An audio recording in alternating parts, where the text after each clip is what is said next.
Welcome. I bid you welcome, John Clauser, for my music corner of the world, coming to you from my music corner of the world, actually. Welcome to another episode of Transform Tuesday. Today, I'm going to talk about an artist that, as I mentioned last week when I talked about Wow 98, there was a number of artists on that CD that I really gravitated more towards. And the one of the first ones that really got to me, I would actually see a video for one of her songs shortly after I would hear Wow 98. And I really liked that song even more. So this would be this artist would be, this is their third studio album. It actually came out in 1996 on Forefront Records. Actually got on the Billboard 200, peaked right, it got to number 200, believe it or not. Um, Rebecca St. James and the God CD. Now, why this CD? Now, I was kind of into the Alanis Morissette album, Bitter Little Pill, and this album kind of had that vibe a little bit, maybe not quite as angry, but the sound was kind of there. Maybe a little unjustified, but that's just kind of how it sounded. But there were so many songs on this that really just spoke to me so much. The title track, very moving, very strong, powerful song. All I can say is it's God, truly God.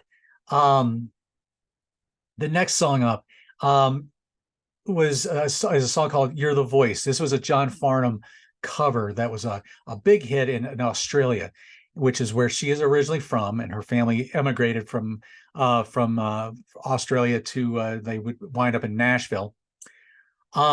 Very strong voice, a very strong song, a great version of that song.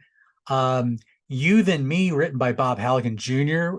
You would know him from a couple of Judas Priest songs, like "Some Heads Are Gonna Roll," "Take These Chains," just to name a couple. Another fun little, it's just a nice bouncy little track. "Speak to Me," a song here written by Rebecca and a couple of other, and Josh Deaton, I think, who was the producer or one of the producers here. "Speak to Me," very, very worshipful, very atmospheric, very, again, "Speak to me, Lord, for your child is here. Speak to me, Lord." Again, it was just a prayer, just to have your ears opened for the Lord to speak. "Abba Father," which was on Wow 98. I always think about that song because um, I was listening to a sermon series on Eagles, and there's a lyric about talking about being on eagle's wings and things like that. So I don't know, the song "Abba Father," again, we all want to cry out to Abba Father, in our times of need. And even not in our times of need. Sometimes we just wish he would be there always. "Me Without You," another fun little bouncing, very energetic track. Um, "That's What Matters," another good track. "Carry Me High," again, soaring song. "Cold Heart Turns," just Rebecca on an acoustic guitar with some string accompaniment, and again, a very prayerful, beautiful song. "Go and Sin No More," the last track on this, again, just as like a song about um, in the character John. Basically, you know, we're told, Jesus forgives us of our sins. Now we're to go and sin no more. Later, there's like a hidden track of Psalm 139. Again, just an a cappella, beautiful, beautiful rendition. Um, I would see Rebecca a couple times in concert. Once on a standalone concert on her following albums tour, which is my shirt right there. Um, and I would see her as part of one of those bills, like New Song does them. I can't think of the name of them. It's like Winter Jams or something like that. One of those kind of shows. She was on with, like, I think, I don't know, I think it was an FFH maybe for him. I forget some of the other people that were on her. I was supposed to see her a couple of years ago as kind of part of almost like a nostalgia like thing, but unfortunately she was sick, and while she was there, she was not able to perform. So, but Rebecca was a big proponent for sexual purity, but she did it in a way that was very gospel oriented and not so much on